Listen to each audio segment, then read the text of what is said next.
जी बिल्कुल, मां हिन वक़्तु बूबक जे लिंक रोड ते मौजूद आहियां। काल्ह जेको मंछर बंद खे कट ॾिनो वियो हो, उन कट 30 फुट जो जेको कट आहे हिन वक़्तु 300 फुट ताईं वधी वियो आहे, जंहिं सबबु हिन पाणी जेको आहे सो तेज़ीअ सां इलाइक़े ॾांहुं जेको आहे आबादियुनि ॾांहुं वधी रहियो आहे। हिन वक़्तु जेको कट ॾियण खां पोइ जेको पाणी हींअर यूनियन काउंसिल बूबक, जाफराबाद ऐं चन्ना जा जेके ॻोठ आहिनि उन्हनि में जेको आहे सो हींअर पाणी काहिजी पियो आहे ऐं 3 यूनियन काउंसिलूं जेके आहिनि से हिन वक़्तु पाणी हेठि आया आहिनि, जॾहिं त शहबाज़ एयरपोर्ट, अरब रिफाइनरी ऐं जॾहिं त उन समेत जेको आहे उन्हनि खे जेको आहे हींअर पाणी जेको आहे सो टकराइजी वियो आहे। Indus highway Larkana 7 Larkana Indus highway आहे, उन सां पाणी टकराइजी वियो आहे।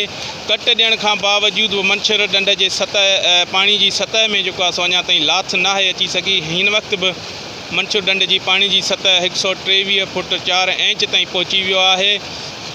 जॾहिं तव्हांखे ॿुधाईंदो हलां त बंधनि तां जेको आहे सो इरीगेशन अमलो जेको अञा ताईं ग़ाइबु आहे ऐं जॾहिं त एमरजेंसी बावजूदि बि जेका इरीगेशन इंतिज़ामिया आहे उहा किथे नज़र न पई अचे। हिन वक़्तु जेके ॻोठनि मां जेको आहे लॾ पलाण जो जेको अमल आहे उहो जारी आहे।